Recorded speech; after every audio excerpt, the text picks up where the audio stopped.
All right, here we go. Greg Harrelson, Century 21, the Harrelson Group. With you on another Myrtle Beach Real Estate TV, going live with my good friend and great real estate agent, Abe Safa. How you doing, bud? I'm doing well. How are you, Greg? I'm doing great, man. Are you recovering from your big run in Utah? Yeah, slowly but surely. Yeah. Well, good. Well, I tell you what, we've got a lot to talk about with a lot going on in Myrtle Beach in terms of the real estate market, and let's just go ahead and dive into it. But hey, before we get started, I wanted to mention something. I've been getting some emails. I know you have, from people that are watching these updates, and somebody emailed me, kind of just thought, I thought in my mind, maybe I need to share this, because we've been talking about, like, if you have a residential home and you put it on the market's really good and properties are selling for high prices. But I don't want it to be overshadowed that there are properties that are sitting on the market that are not selling. I mean, that does happen. And a few things. If somebody really wants to sell, and they want to sell at a top price to net the most money, there's a few things that I think is important. Number one, you got to make sure that the property is advertised. And I think agents don't talk about advertising much anymore, because they just throw it onto the MLS. It goes on to Zillow and pretty much set it and forget it. Hopefully it sells. But if you really want to get a good price, the agent's going to have to go out there and advertise. I know our advertising budget for our listings is around $40,000 per month. So we're getting a lot of buyers. So there's got to be some sort of mechanism, some sort of marketing strategy to get buyers, create demand. That's how you drive up the price. The other thing is the days of the real estate agent taking photos with their cell phone, they're over. Yeah, I mean, it's done. If it's a $50,000 condo, it still needs professional photos. Now, a lot of people will say, oh, I don't want to spend that money. Yeah, but in the end, that little bit of investment will make a huge difference in the price that you'll sell that property for, because the demand that will be created, people will see that as an attractive listing and want to show it. So, I look at that as a marketing. You got to attract buyers. Photos, you got to impress the buyers. And then the last thing is you got to make sure that you're responsive to the buyers, because buyers are impatient. They give us a call. If we don't pick up the phone, they're gone to the next person. We don't have an opportunity to actually sell our listing. So I just wanted to throw that out there, because I want to share, if people are thinking about selling, just make sure those things exist. Anything you would add to that? Yeah, I mean, those are great points, Greg, because it is a really hot market right now, but not everything is selling. Right. We kind of see two different things here right now. We're seeing homes that are selling real quick, and then we're seeing homes that kind of sit there. Yes. And yeah, I agree with you. It's all about exposure. I mean, the more people that see your home, the more likely we're going to get traffic to that home, and the more potential buyers going to that home, the more leverage you as a seller has, which means that you're typically going to get a higher price.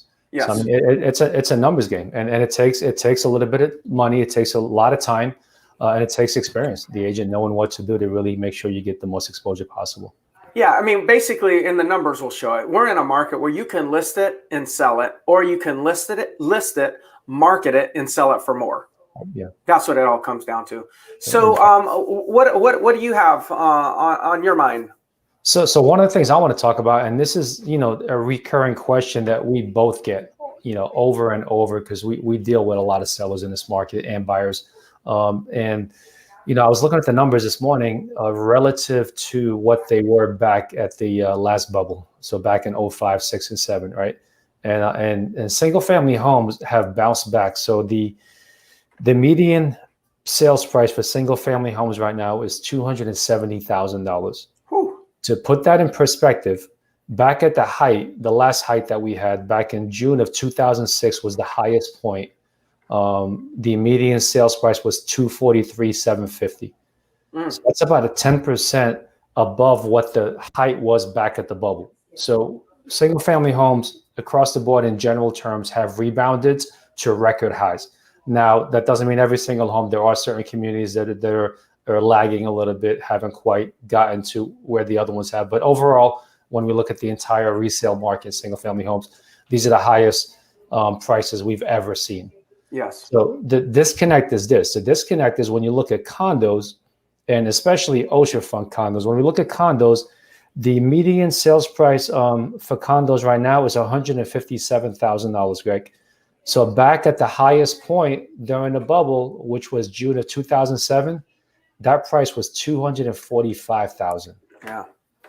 So that's a Significantly higher. significant gap between what it was back then and what it is right now. And when we look at inventory is the lowest it's been since 2006 and 2007 for both condos and homes. But that median price point really stuck out to me, and I've got a couple of opinions. I'm sure you have as well as to why we haven't rebounded, or why we never rebound to those prices back in 2007. So the first one I want to talk about is back during the bubble. If people I think can remember this, buyers were coming in and they were buying multiple properties at a time.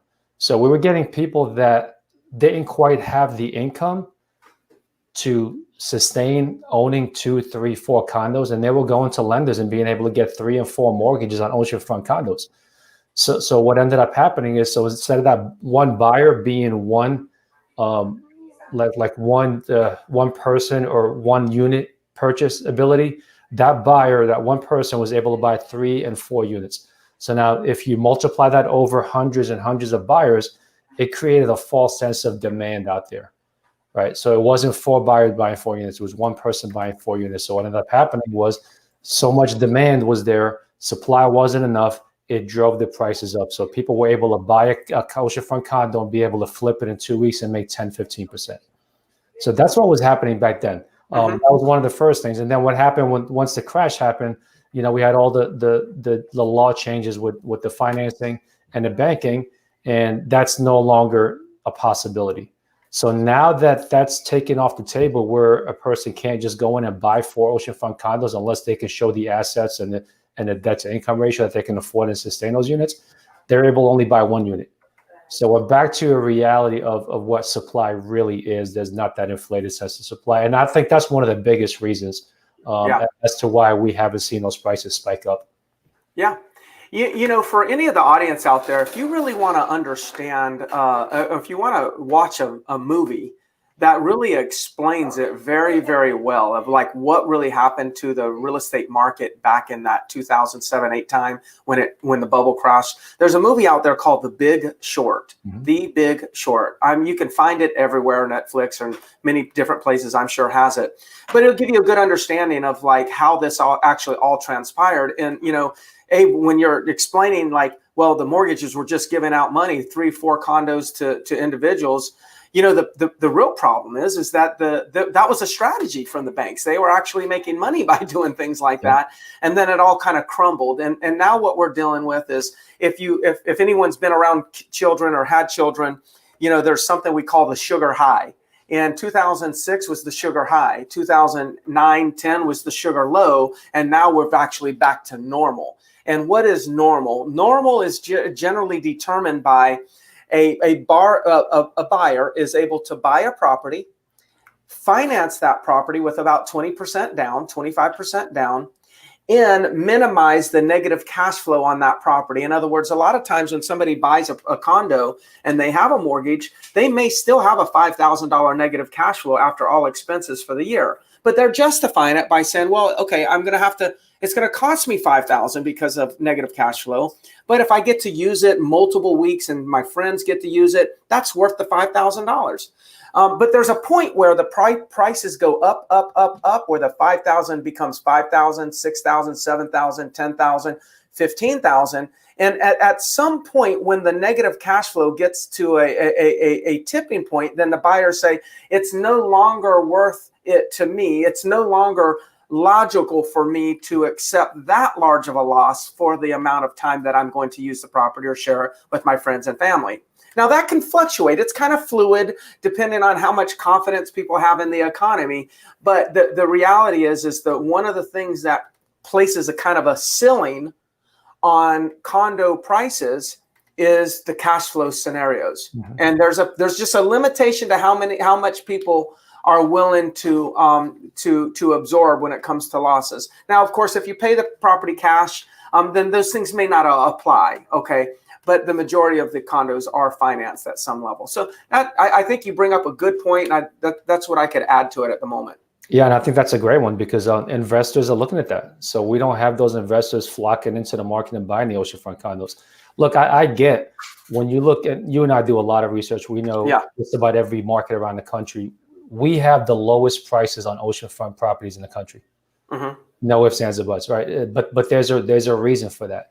So I get that that because I guess certain owners of condos right now are a little bit reluctant, thinking if they bought back at the height of the market, they're kind of holding on, even though they're losing money every single year.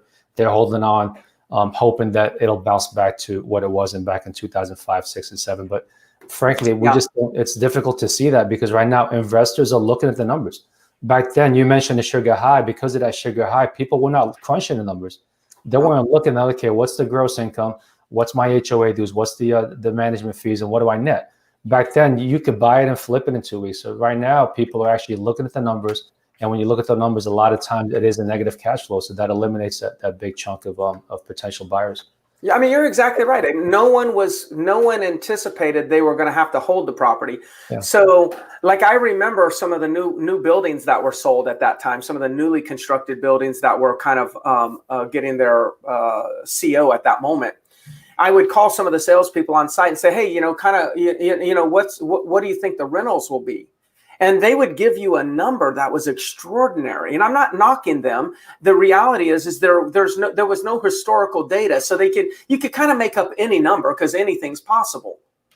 The projections were kind of like conveniently a little bit higher because that would help somebody justify making the purchase. But the reality is most people were buying and it didn't matter to them what the rental income was because they were planning on closing, flipping, making $100,000 and moving on.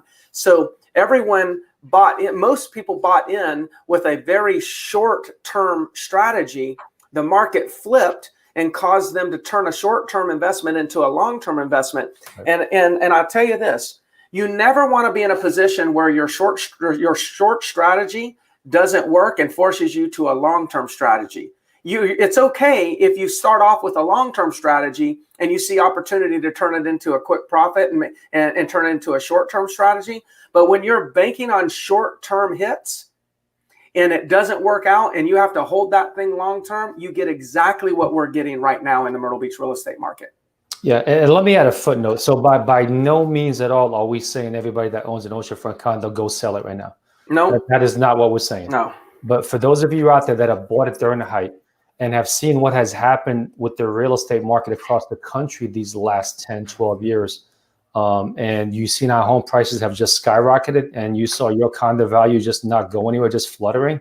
Yes. That should be a wake-up call of, hey, look, we're not going to get back to what they were back in 2005 or 6. So accept that as a reality and then make a decision from there, whether it's right for you to hold or not hold at that point. If you still use it a lot, then hey, it works for you guys. But if you're holding on and losing $5,000, $6,000, $7,000 a year with the hopes that one day it's going to go back to those prices, just look at the data.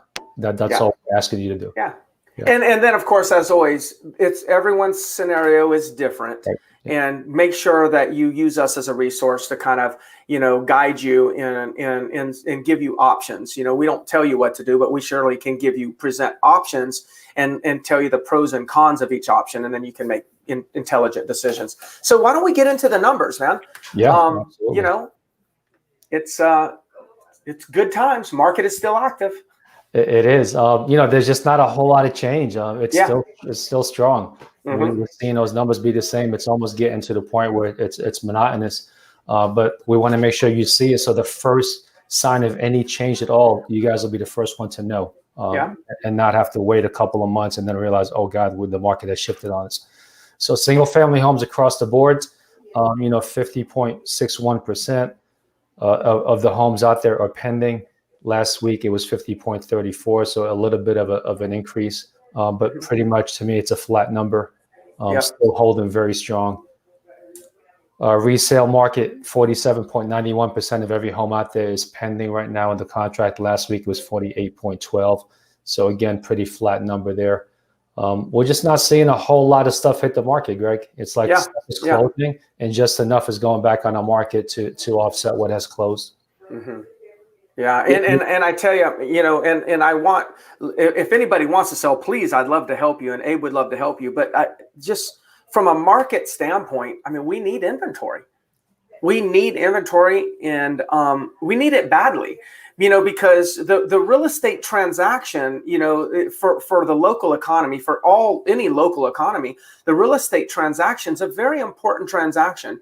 Because I can't remember, but I saw a study one time where there's about 34, or I don't know, it could be as much as 50 people actually earn income off of the real estate transaction. You take a home inspector, an appraiser, a real estate agent, a repair person, a plumber. You take all these people that are involved in around the real estate transaction.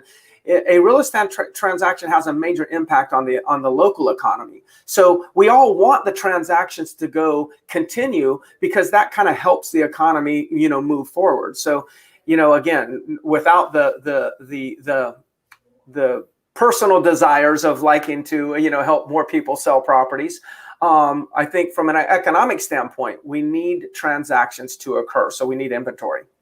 Yeah, absolutely. That's one of the strongest things right now in the economy is the real estate market. Yes, that's right. All right, let's look at the new construction. 53.97. Last week was 53.15. So again, homes closing, just enough homes are hitting the market to kind of keep that number somewhat flat week after week. Let's dive into the condos real quick. And we're going to see a very similar situation there. So 33.98% of every condo out there on the market is under contract. Last week was 34.39. So a slight dip. I wouldn't even really call it a dip. It's a flat number. Mm-hmm. So again, I mean, we're about to be October. Tomorrow's October 1st, right? Yeah. That's a very strong number going into the fall. That's an extremely strong number. Yes. I really expected the total units on the market to start going up, the pendings going down, and then that percentage to start dipping. But it hasn't happened yet. Yeah, and speaking to condo owners specifically, usually in the fall is when the rental income starts to decrease. And a lot of challenges, a lot of the challenges in the past has been, gosh, you own a condo, you don't want to sell it in the summer because that's when the major income, that's where you collect most of your income. So then in the fall, it's like, well, I think I'll sell it in the fall because, there's not really anybody in the unit, fall and winter, and I'm not really making that much income. It's just a negative cash flow. So I'll go ahead and get it sold. But then a lot of people are unhappy with the prices that they get in fall because they feel like, well, gosh, you know what? Because there's not much income, the buyers are not paying. But because supply is really low, I think what's going to happen is it's a kind of the perfect storm for condo owners that want to sell, because they can actually sell a property at a good price right now and then eliminate them having to carry the negative cash flow through the late fall and winter months. Yeah, so that's a great point, Greg, because typically this time of year, there usually is more inventory, which means more options for buyers, which in a lot of cases means lower prices for sellers. That's right. But this year we're not seeing that because inventory is so low right now. Yeah. Not across the board. There are certain places, certain condo buildings on the oceanfront where there's a lot of inventory. But then there's also a lot of buildings, there are a lot of communities right now where there's just nothing out there, where I know if I had a listing, I can sell it for top dollar and sell it quickly. Because there's just nothing out there. We know buyers are waiting for them. Yeah.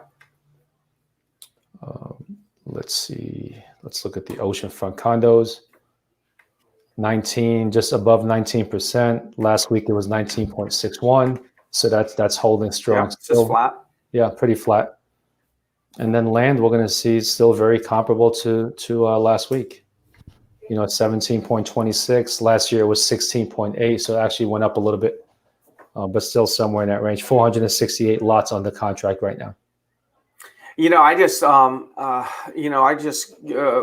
of a buyer that's actually wanting to buy, and I don't know who the buyer is, but I'm representing a seller, and that's how I figured this out, is that there's a buyer out there, a builder that's just going in and trying to buy multiple lots, not buy big plots of land, because if they buy a big plot of land, then it takes them time to clear that land, to go through the entitlements with the county and zoning and whatnot. That could take 1.5 years to 2 years to be able to develop. So what they've decided to do is say, you know what, I'm just going to go buy, 20 to 50 lots that are already developed in multiple companies, or in multiple neighborhoods, and start building spec homes to actually supply, to give us some supply. So, those are the types of things that are happening. So, it's good news for landowners right now. If you have a property, you can probably get a pretty good premium for that property right now.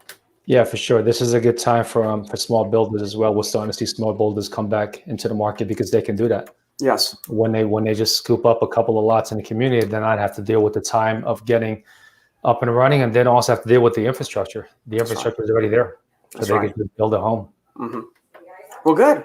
Yeah. Well, as always, I appreciate that information, and hopefully the audience, our listeners, is enjoying the fact that we're very thorough in our analysis of the market, and try to just bring very relevant content to you, not waste your time. We truly want to be your resource for all of your real estate needs in the local market. So Abe just brought up our telephone numbers. Those are our direct cell numbers. So if you want to call us, you can text us. Anything you need, we're there to serve you. Abe, I guess we'll catch up again next week. Thank you so much. Absolutely. Take care.